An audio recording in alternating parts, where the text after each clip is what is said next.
United States paratroopers have invaded Grenada with helicopter gunships. Our armed forces are engaging them in fierce battle. This is Alpha Company, 2nd Ranger Battalion from Fort Lewis. They were the first company on the ground last night. All doctors, nurses, and medics report to the hospital immediately. The Grenadian people are asked to block all roads and obstruct the enemy's progress. Smoke-blackened skies mark the locations where the strongest resistance had been coming from. Could you tell me what you have been through since it started on Tuesday? Hell.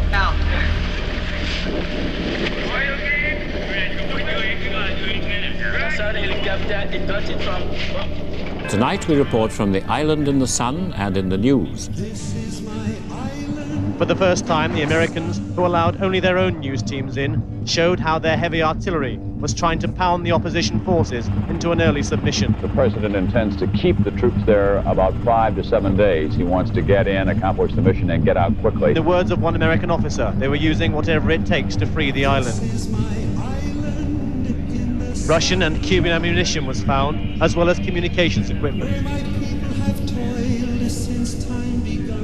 These are the weapons which Mr. Reagan says turned a friendly island paradise into a Soviet-Cuban colony, being readied to export terror and undermine democracy. I may sail on many a sea, her shores will always be free.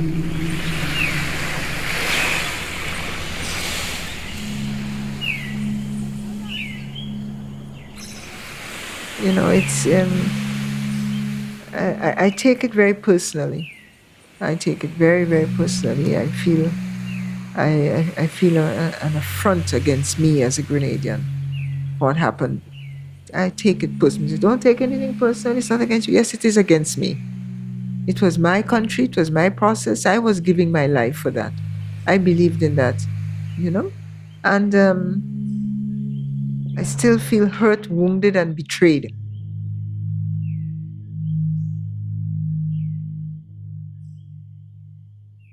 Grenada, we were told, was a friendly island paradise for tourism. Well, it wasn't.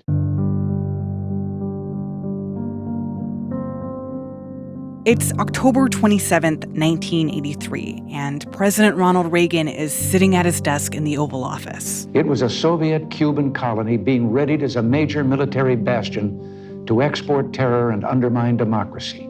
He's wearing the stark blue suit, he's wrestling the papers in his hands, and he's looking right into the camera as he gives this speech about the U.S. invasion in Grenada. We got there just in time.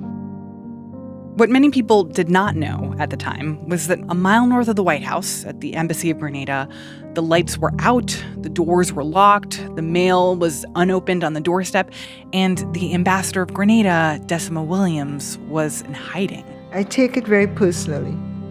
The embassy had received threats over the phone. The ambassador's private office was broken into. Decima believed that somebody wanted her dead, but she didn't know who. Maybe traitors inside of Grenada's government, maybe American spies, the CIA. That was the question that hung over Decima's head the whole time that she was in hiding. And it's the question that still makes her mad today, that she didn't know who to trust. That people both on the outside and the inside were trying to implode this nation that she represented.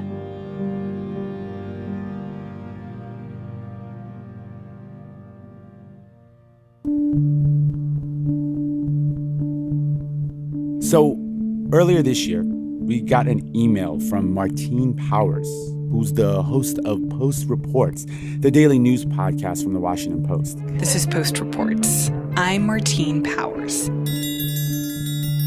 In the email, she recounted the story of the 1983 invasion of Grenada, something that many of us had heard about but realized none of us knew much about. It's not something people really talk about. And as we read further down the page, we realized this story was way more complicated than any of us imagined.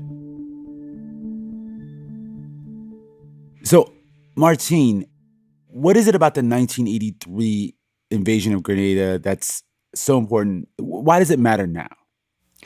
Well, I feel like it's just amazing that this is a history that we don't talk about as a country, and that I think many or even most Americans don't really remember that this happened. I would say probably many Americans don't even know where Grenada is. It's this small island nation kind of off the coast of Venezuela.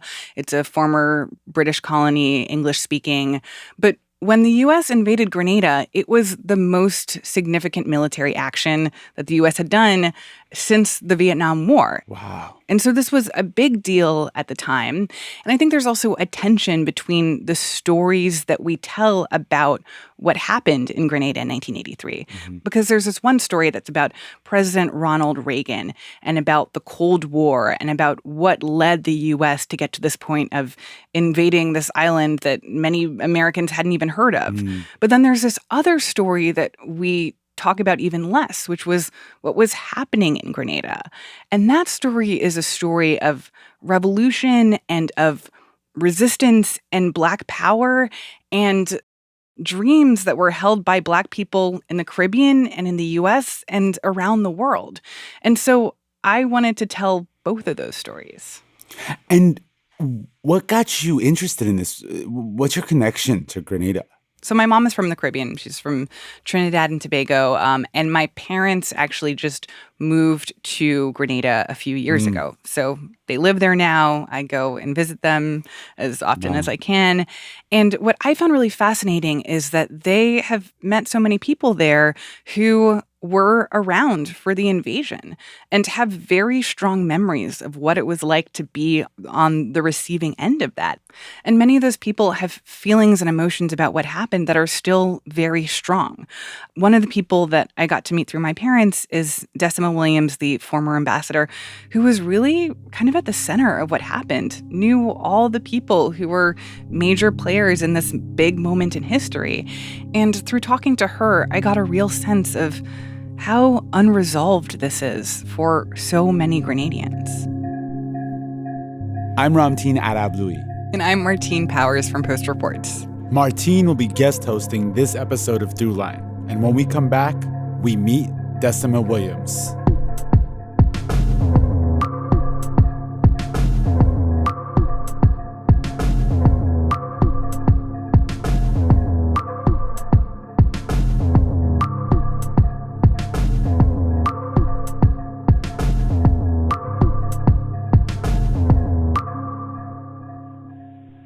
Hi, this is Sarah Payne in Houston, Texas, and you're listening to Throughline from NPR. Love y'all. Support for this podcast and the following message come from the American Jewish World Service, working together for more than 30 years to build a more just and equitable world. Learn more at ajws.org. NPR's Planet Money Summer School is back. This season is all about investing. We've got stories of big bets, bubble spotting, and cute animals, too. Every Wednesday till Labor Day from NPR's Planet Money. Part 1, Utopia.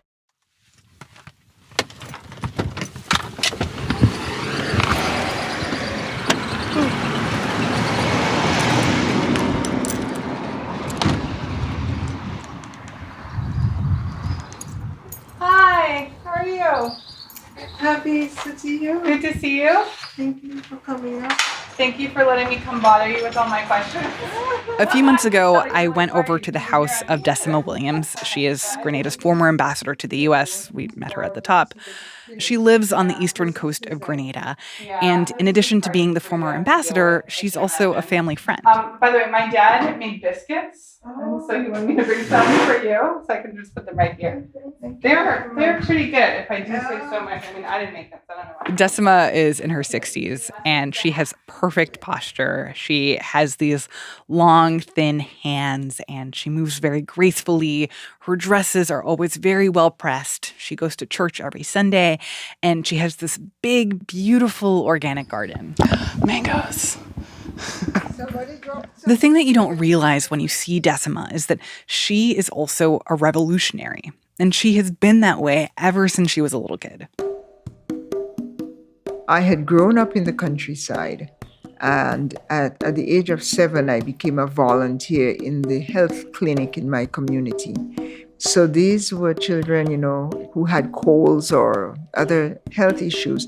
And my volunteer job was to write down the weight of the child once the nurse had weighed the child, write it on the card, and assist in measuring out a certain amount of food supplements.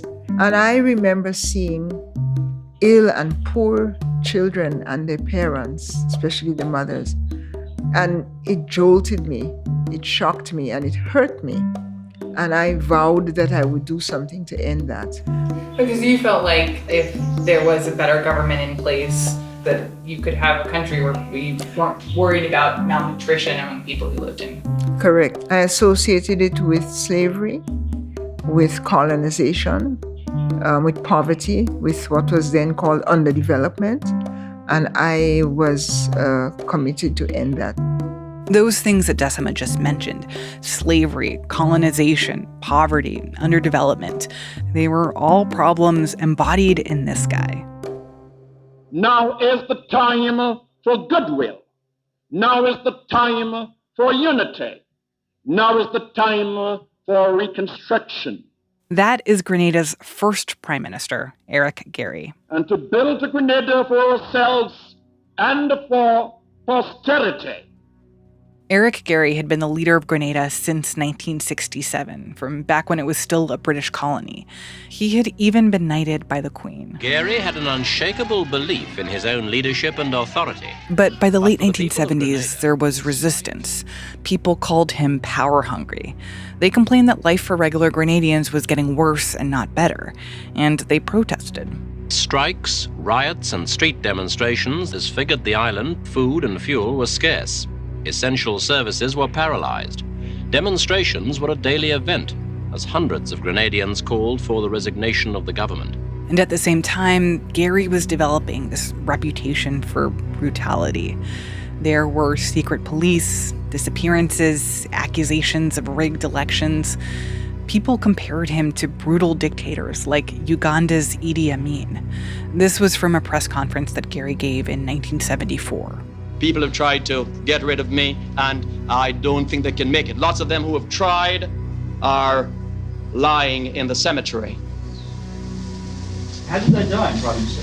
How are they doing? How did they die? Natural causes.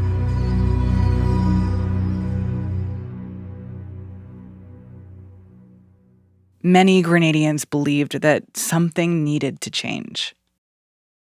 The more desperate that imperialism gets, the more it comes up with the most vulgar and hostile measures to try to keep the poor, oppressed people of the world who are trying to win their national liberation and to build their own future down. Maurice Bishop emerged because he was a larger-than-life figure. And his movement came at a time when Grenadians needed alternatives to Eric Gairy.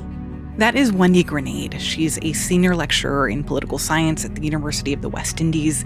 She also grew up in Grenada, and she remembers watching Bishop speak. He was highly intellectual. He had studied in the United Kingdom. He was a lawyer. I saw him as somebody who had a deep conviction. Unemployment, hunger. He came from the upper middle class, and he would take on poor people's cases pro bono in the courts. Malnutrition, disease, illiteracy. And so it was a bit novel in a sense for the Caribbean that someone from that class would take on the issues of the poor with such sincerity as he did. These are the crimes and the sins that are visited upon the poor developing countries of the third world, while the industrialized countries continue to exploit our resources and to keep the profits. Maurice Bishop had also experienced the worst of Eric Gairy. His father had been shot and killed by Gairy's secret police. So in Grenadian society, he brought something that people were yearning for in terms of representation, in terms of his charisma. And by the 1970s, a new intellectual class had emerged.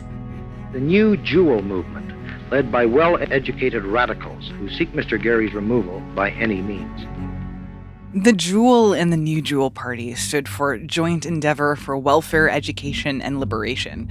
Basically, they were Marxists, and they promised to change things in a radical way, to redistribute wealth, to prioritize healthcare and education for poor people, and to end the brutality of Eric Gary's regime. Mr. Gary came to power in 1951, precisely by the use of violence. He has, throughout his period in office, consolidated and maintained his position in office by the use of violence. And today it is precisely the question of violence, again, which is maintaining his stay in office.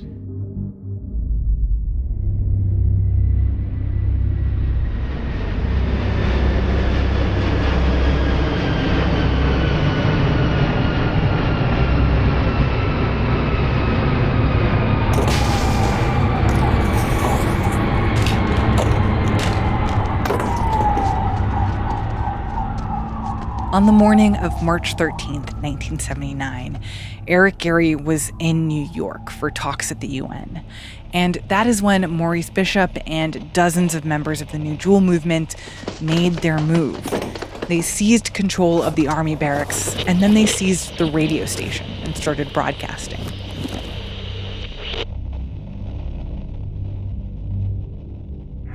Government of the criminal dictator Eric M. Gary has been overthrown. The entire army has surrendered, and all the arms have been captured.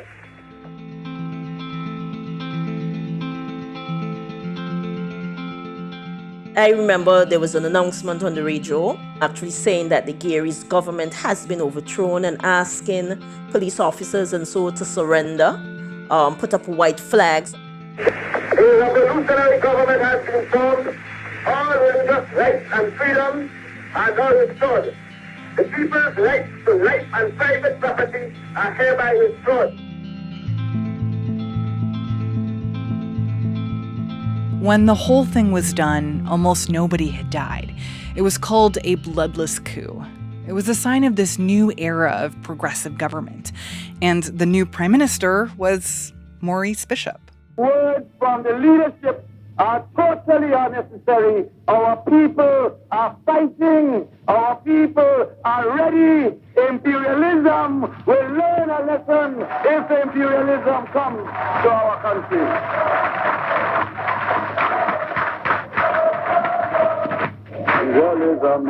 There was a lot of liberation songs being played on the radio and rejoicing really that a new day had dawned. For us, it was pure jubilation.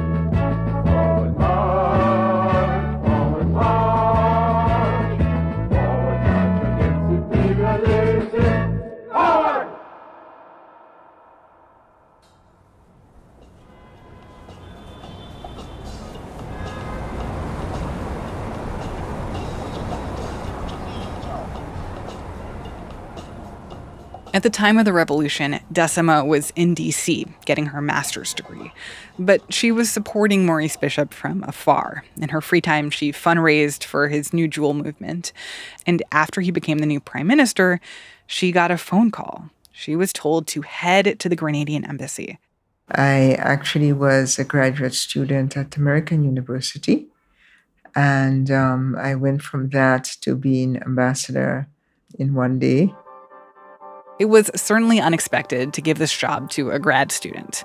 But Decima had been involved in the revolution, and now she had the chance to really change her country, to represent this new revolutionary government to the US and to the rest of the world. We felt that the things that we wanted for ourselves, we could actually pursue them now, which was development. March 13th, 1979, comrades, was a bright new dawn for the people of Grenada and the working people of the Caribbean. That dawn marked the end of the long, dark night of terror and the beginning of a new day for our people.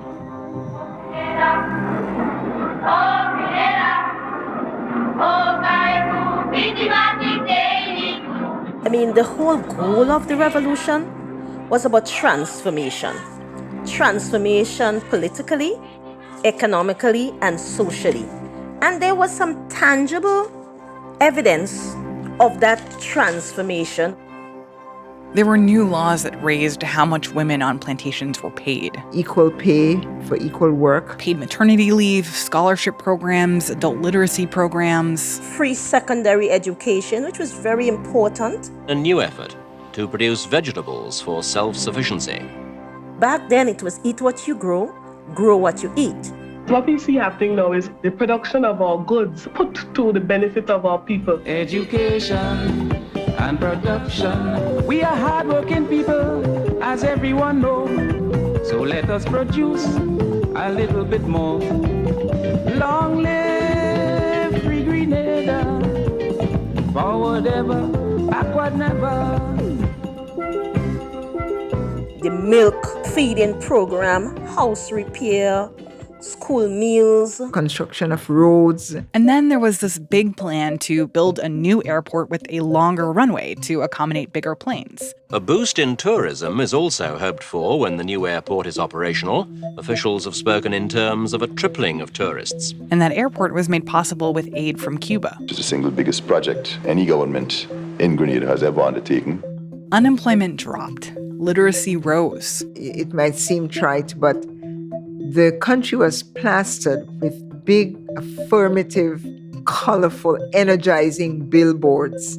Not a day without the struggle. Women stepped forward. Each one teach one. Messages that were psychologically, politically, and emotionally very moving and affirming.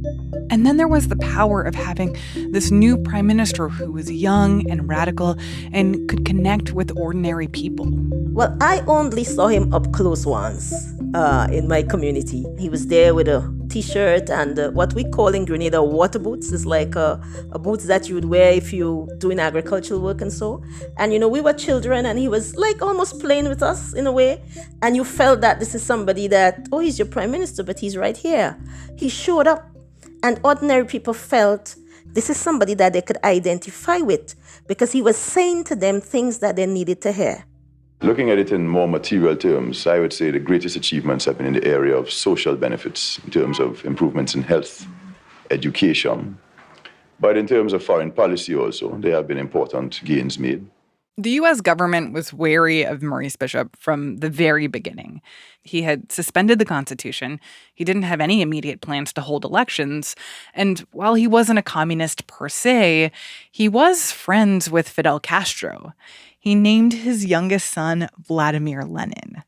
Grenadian officials at the time accused the U.S. State Department of putting out information about the risks of traveling to Grenada. But at the same time, there were many Americans living on the island, including hundreds of aspiring American doctors. They were attending this new for-profit medical school near the capital. So it did seem like there was this live and let live attitude between Grenada and the U.S., at least until 1981. Our reluctance for conflict should not be misjudged as a failure of will. Grenada became caught up in Cold War politics. When action is required to preserve our national security, we will act.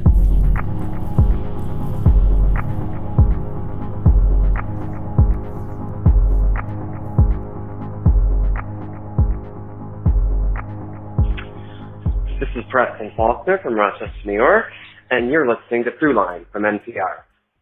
Not sure if this will make the cut, but thank you, Team Throughline, for your fact-based reporting and the interesting historical context that helps make sense of what's happening around us today. This message comes from NPR sponsor Home Instead. With Home Instead, you can become a caregiver to older adults with a career that makes a difference. No matter what roles you've had, you can turn all that experience into a rewarding career that can make a difference to the lives of older adults. As a caregiver, you'll have a flexible schedule, personal benefits, and most of all, a job that feels like home. Apply at homeinstead.com/NPR. Support for this podcast and the following message come from Kay Bucksbaum in support of the David Gilkey and Zabiula Tamana Memorial Fund, established to strengthen NPR's commitment to training and protecting journalists in high-risk environments. Part 2. Escalation.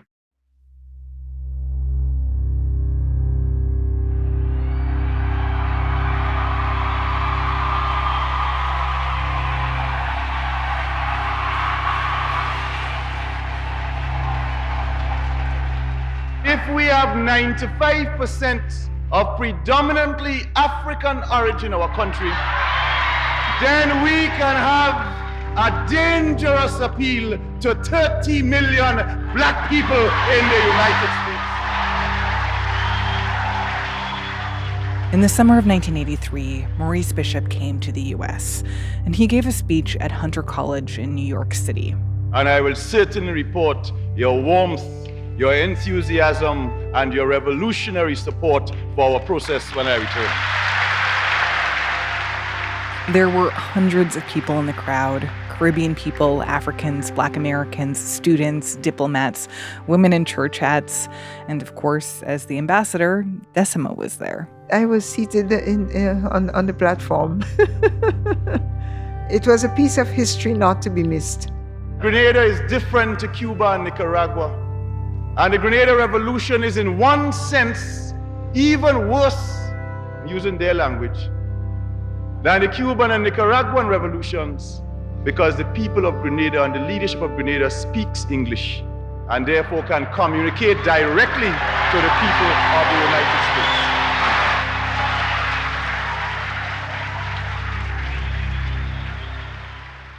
Maurice Bishop was saying that the American government was scared of Grenada, and not just because they thought that Grenada was spreading radicalism to the Caribbean and Latin America, but because that radicalism was spreading to Americans, specifically Black Americans. And that made him and Grenada stand out as a threat. They can choose their South African and their Haitian and Chilean and South Korean and every piece of dictator friends they wish. That is okay. But we can't choose our friends because we too small and poor to have the right to choose. They like to talk a lot about backyard and front yard and lake. Grenada ain't nobody backyard and in part of nobody lake. We all understood the power of it. And we all understood that perhaps Washington would not be so happy. Bishop was having this huge impact on Black Americans. His vision was their vision. And he was not the first West Indian to shake things up in the U.S. I mean, if you just take, for example, all the Caribbean people who've made contributions to Black movements in the United States. Marcus Garvey from Jamaica. The Negro is the man. We represent the new Negro. Stokely Carmichael, he came from Trinidad. We're talking about our survival and nothing else. Malcolm X. His mom was from Grenada. You know, with his good radical self. Everybody who is Black and interested in Black people, let us sit down and find out how we can get together. His mother came from up the road next to me up here in this village of Ladigue. I am not the candidate of Black America, although I am Black and proud. Shirley Chisholm. I am the candidate of the people of America. As a Black woman running for president. Those early years of my life on the island of Barbados gave me the spirit that was necessary to challenge all of these age-old traditions. But after the revolution in 1979, suddenly Caribbean people were not just going off to the United States to do big things somewhere else. Black Americans heard about what was going on in Grenada, and they were inspired. And so they came many, many times at different festivals and events. The Festival of the Revolution, which was held every March for 4 years, was an occasion for African Americans to come and see what was happening. Look at the son of Sam, he's got too much human rights, while the Wilmington 10, he got no human rights. The Grenada experiment has certainly generated a lot of interest in left-wing Afro-American circles.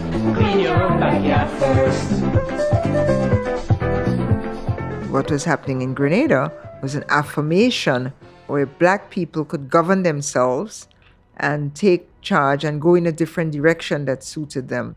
We felt as if we were part of something that was happening. We didn't feel as if somehow the world was out there to be conquered. Black Americans heard about this place, this radical country with a black prime minister that was a kind of utopia, and they wanted to see it for themselves. We had a lot of international figures visiting Grenada, showing solidarity, coming to rallies. People like Harry Belafonte, Congressman John Conyers, future Congresswoman Barbara Lee, Angela Davis. The experiences that I've had here in Grenada have confirmed in a very powerful way where we are headed, what the future of the entire planet ought to look like. This beautiful, powerful, militant revolution. As has been said to me by black Americans, this was a black country with people making their own success and failure. We didn't have white people over us. And I think that itself was revolutionary at the psychic level. We felt that we mattered, a very small country with a very large story connected to the world.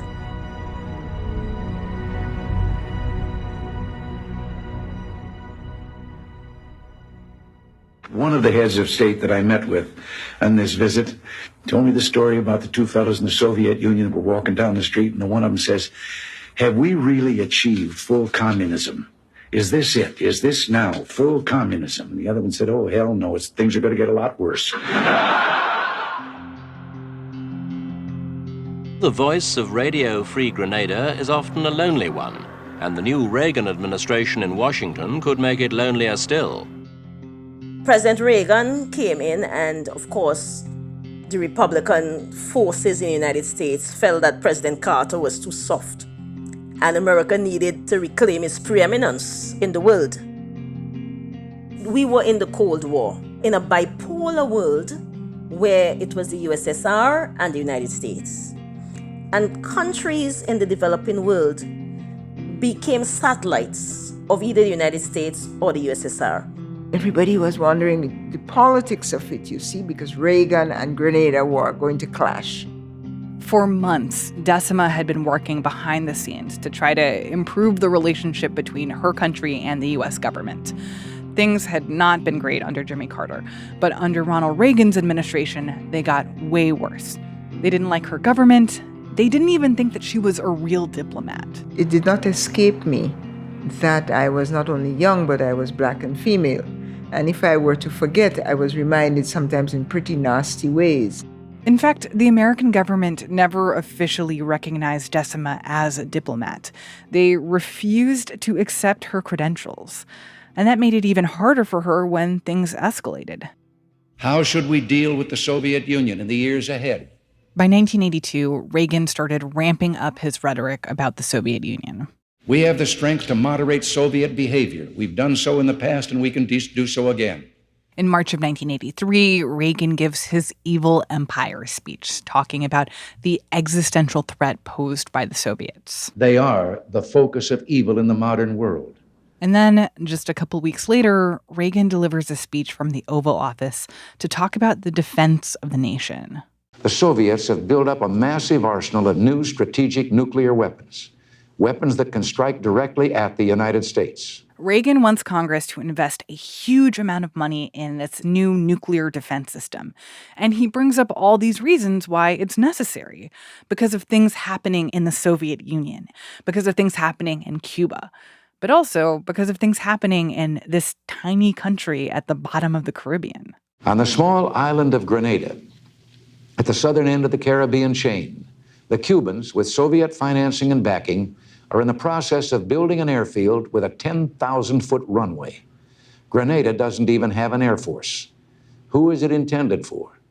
At the time, 10,000 feet was considered the standard length for a runway at an international airport. But it wasn't really about the airport. It was about who was building the airport. Several hundred Cuban engineers and construction workers had been sent to help design and build the runway. And that, to Reagan, was a sign that this was all part of some big Soviet plan. The Soviet-Cuban militarization of Grenada, in short, can only be seen as power projection into the region. This fear of power projection from other countries was not new. Since the early 1800s, under President Monroe, U.S. policy was to oppose European colonialism in the Western Hemisphere. As it developed, Teddy Roosevelt argued that the, quote, Monroe Doctrine meant that the U.S. was in charge of policing that part of the world. And that continued through the 20th century. Based on the Monroe Doctrine, the United States claimed the Caribbean basin as its sphere of influence. And to do that, you had to crush what you define as communism wherever you saw it raising its head, particularly in your so-called backyard. And this might be an obvious question, but was it a communist regime? I never felt as if I was in a communist state. I went to church freely every Sunday. And in fact, if we look at it from a political economy perspective, we had a mixed economy model. You had the private sector, you had the state, you had cooperatives. Yes, there were communists in the party, but so were all other kinds of people. But I mean, people who are either, communist inclined or with socialist thinkers and idealists in the revolution, in the party and so on. But that was not the danger.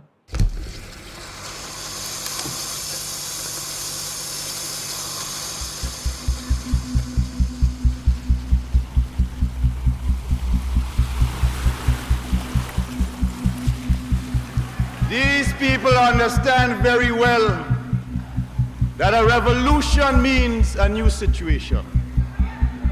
Revolution means that the abuses and excesses of the violent, reactionary, and disruptive minority has to be crushed so that the majority interest can prevail.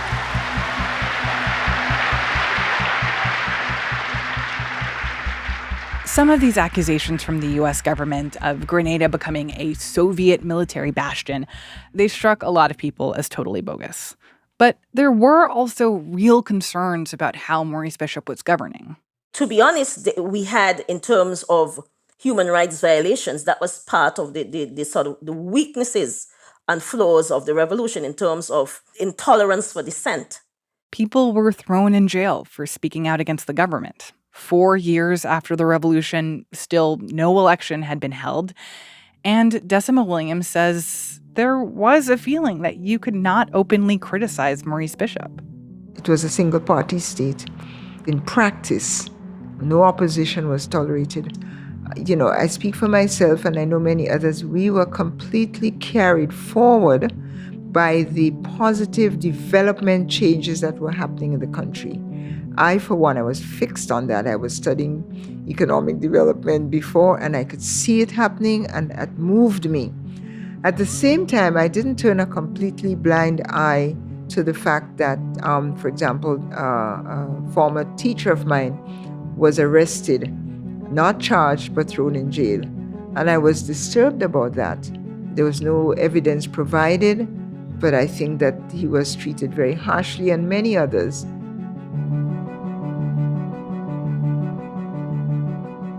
We had a saying that the revolution shall not be overthrown. That nobody, regardless of who you are, will be allowed to be involved in any activity surrounding the overthrow of the government by the use of armed violence. That if there was a threat to the revolution, then there is justification in securing it. And anyone who moves in that direction will be ruthlessly crushed.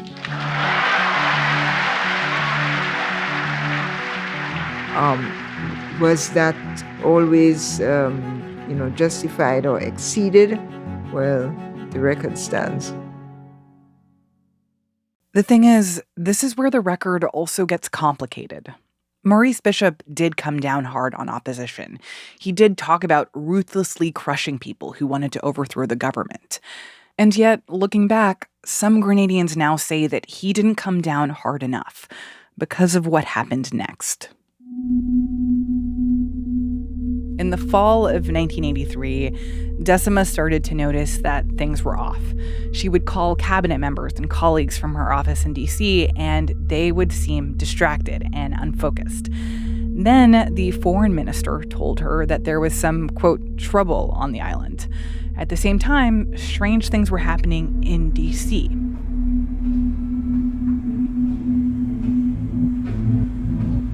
Decima noticed someone following her to a 7-Eleven. Somebody broke into her office at the embassy. The security guard was acting strangely. He was standing outside her room in the middle of the night. She realized later that that is when she began to feel like a hostage.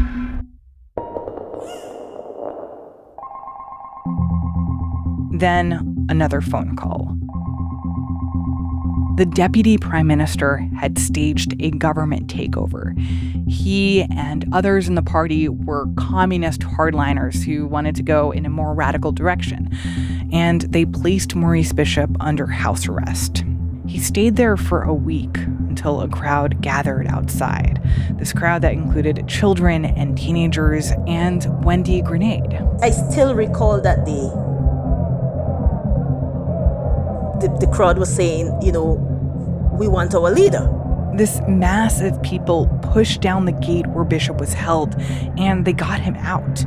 Then they marched together to this big fort overlooking the Capitol. That's where the army was headquartered, and that's where they would take back control of the government. The crowd went to the fort. Maurice Bishop went to the fort. He was in a room. Wendy was outside with hundreds of other people. I was in the market square at the time.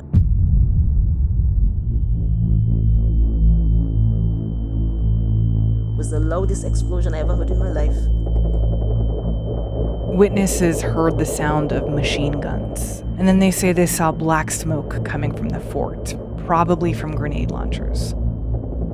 About 3 armored cars came up on the fort, and they just started shooting off at the people. Members of the army who supported this coup were shooting at the crowd inside the fort. People ran, they tried to escape. Some of them climbed onto the walls of the fort, which was several stories up, and they jumped. Many of them died. Many others were severely injured. I left there a few minutes before that happened, and I stood on Market Hill and just looked at fire blazing and people just falling down. Yeah, it was real terrible. Then the military dragged out Maurice Bishop and his ministers, and they stood them up against the wall. Then there was a lining up and an execution. What is your memory of when you heard that he had been executed? I couldn't understand. I was like, no, they didn't kill him. No.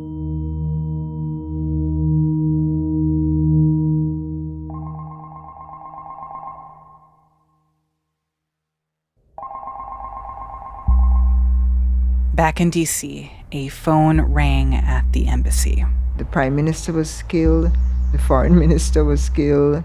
The minister of education, my good friend Jackie, was killed. Trade unionists, many people were killed. And for me, I was not a minister or anything like that, but I knew if I were in Grenada, I would have been in around those circles. And I couldn't understand.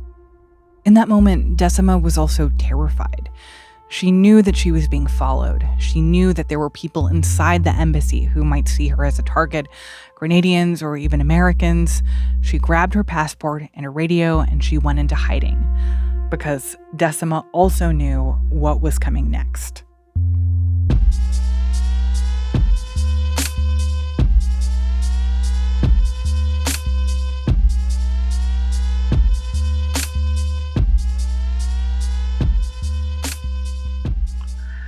Hey, this is Chris calling from Davidsonville, Maryland, and you're listening to Throughline from NPR.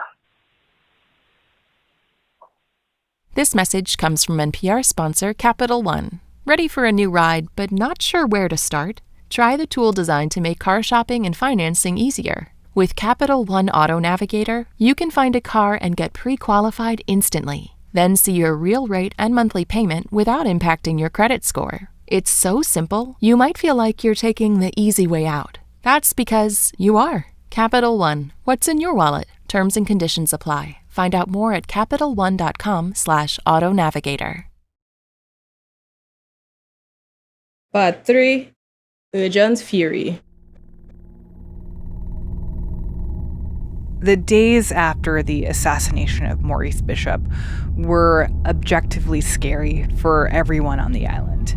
These new, more radical leaders declared martial law on the radio. They announced that anyone who violated curfew would be shot on sight. As word spread about what had happened, other Caribbean leaders started to speak out against the coup, calling it a travesty. All flights between Grenada and neighboring islands were halted. No one could get in or out, including hundreds of American medical students who lived and studied near the capital. And that presented President Reagan with an opportunity. Early this morning, forces from 6 Caribbean democracies and the United States began a landing or landings on the island of Grenada in the Eastern Caribbean. It was about 4 o'clock on the morning of the 25th, and we heard planes flying above, and we realized that something was happening. Yeah.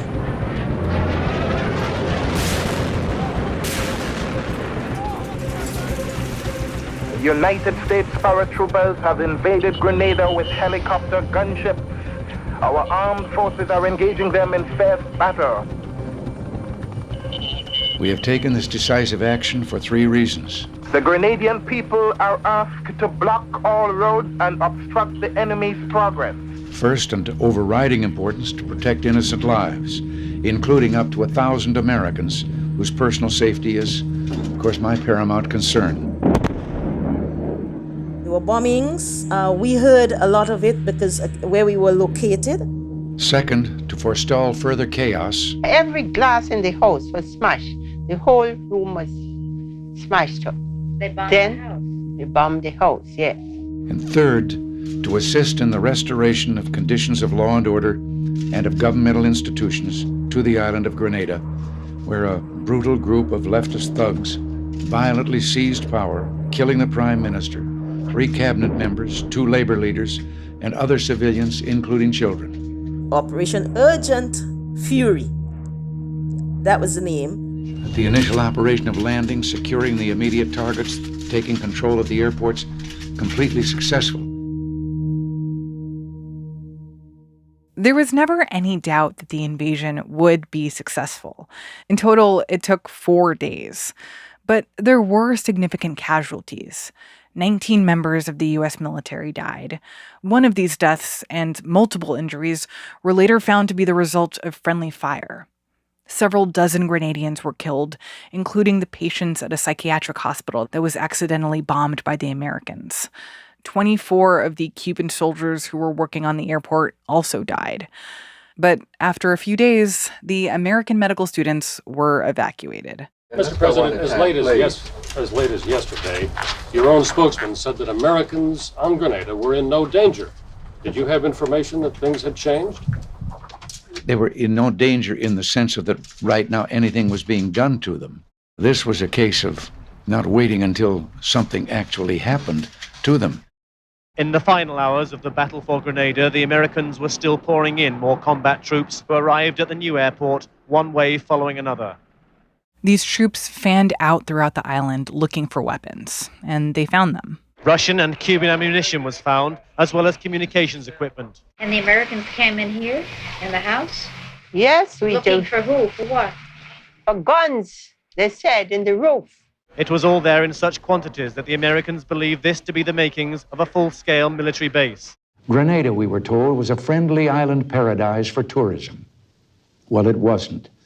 It was a Soviet-Cuban colony being readied as a major military bastion to export terror and undermine democracy. We got there just in time. Did you watch Reagan's speech when he announced the invasion? I saw it after. Was there any part of you that was like, the president of the U.S. is talking about my community, where I'm from, and if there was like a strangeness of seeing the way that he was describing Grenada, which I imagine is very different from how you think about your own country? Yes, of course. You feel insulted and angry, really, in the way that your country is made invisible, really. The people within it made invisible for a larger imperialist goal. I did not believe it had anything at all to do with the U.S. students at the medical school at the time. I believe it had a lot to do with reclaiming U.S. preeminence in the world and making a point to the Soviet Union and Cuba. For the record, Wendy's reaction was not everyone's reaction. There were quotes in media reports of Grenadians thanking America for saving them. Grenadians are free. We are thankful to the President of the United States for what he has done for Grenada. At last, we are free. And these reactions were real. There are still a lot of Grenadians who say the invasion was good, it got the country back in order. It was very much a divided response. Some of the older people and so forth, those who were not supportive of the revolution, of course, felt that this was a rescue mission. Praise God and thanks to Mr. Reagan that we are delivered and we're once again so happy. Most progressives, younger people and so forth, took offense. They felt that Grenada could have rescued itself. They could have decided their own political fate without the intervention of the Americans. It seems to me that part of what made this an attractive operation for Ronald Reagan, and what ultimately I think made it successful in many people's or in many Americans' eyes, is the fact that they were just sort of like in and out. Very different from something like Vietnam, where the U.S. got stuck there forever and ever. I guess, is that your sense that this operation was politically expedient for Reagan and for the U.S. government? Oh, yes, definitely. Because at the end of the day, it wasn't a prolonged boots on the ground as we see now, for example, in Afghanistan. So in that way, I think it was an easy win from an American perspective. It was about conquest, The United States is safer, stronger, and more secure in 1984 than before. U.S. troops left Grenada.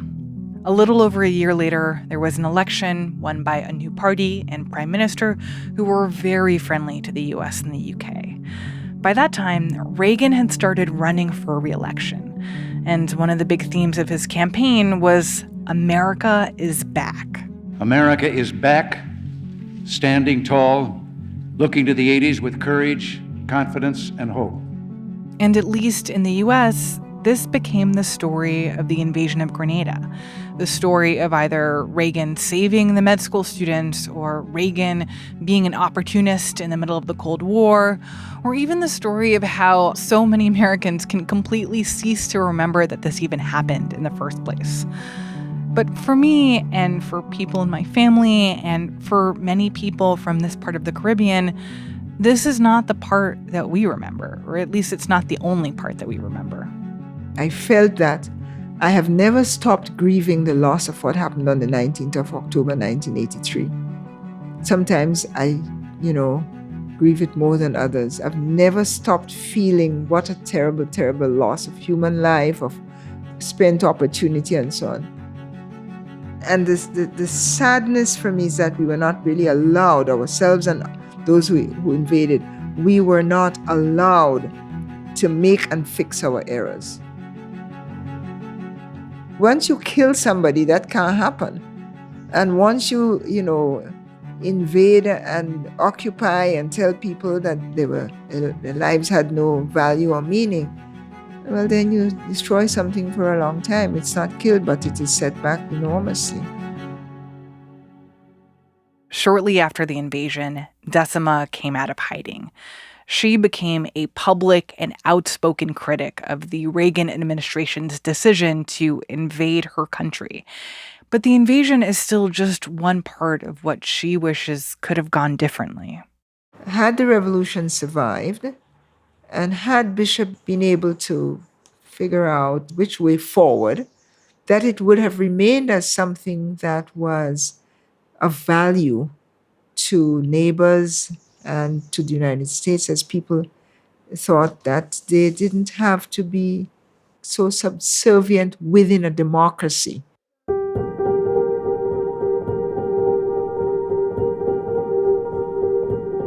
if we have 95% of predominantly African origin of our country, then we can have dangerous appeal to 30 million black people in the United States. For Wendy Grenade, that image and that message is what makes this history still so powerful. And what is your message to people of why the Grenada Revolution is still important, why it still matters? It still matters because at the end of the day, it's about that search for freedom. How do we shape the societies that we deserve? And the Grenada Revolution becomes one example of a very small country where people worked to build a new society. And I think it's important to understand it because it was about how do you transform? How do you create an alternative world? And for my generation, we would forever be speaking about that period because it was a period where we saw possibilities for what could be.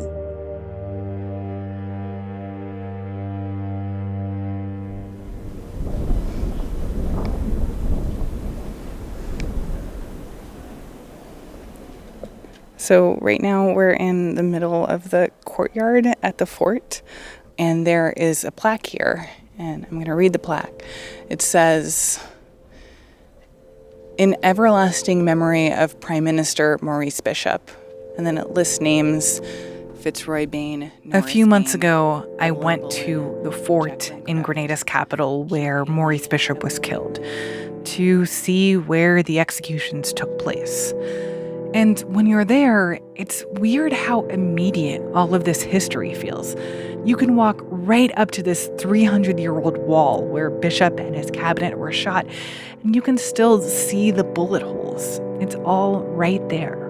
They have gone to join the stars and will forever shine in glory.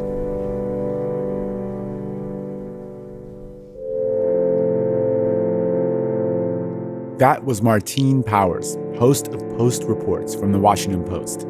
You can find and subscribe to Post Reports wherever you get your podcasts.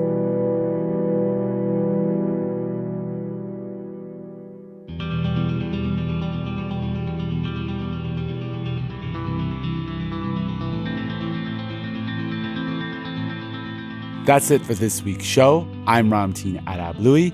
Randa Abdel Fattah, our fearless leader, is out this week again, but she'll be back next week after a much-deserved vacation. The rest of the team includes Lawrence Wu, Lane Kaplan-Levinson, Julie Kane, Victor Ibeas, Greg Valdespino, Yolanda Sangweni. Fact-checking was done by Kevin Vogel. Thanks also to Anya Grundman, Deb George, Maggie Penman, Alana Sherlin Riojas, Adriana Rodriguez, Darius Rafian, Tamar Charney, and also the NPR RAD team for all their help. And appreciation to Damani Baker, plus the House on Cocoa Road for the Angela Davis tape we used in the episode. Our music was composed by me and my band Drop Electric, which includes Anya Mizani, Naveed Marvi, Sho Fujiwara. This episode was mixed and mastered by Andy Huether. And finally, if you have an idea or like something you heard on the show, please write us at throughline@npr.org or hit us up on Twitter @throughlinenpr. Thanks for listening.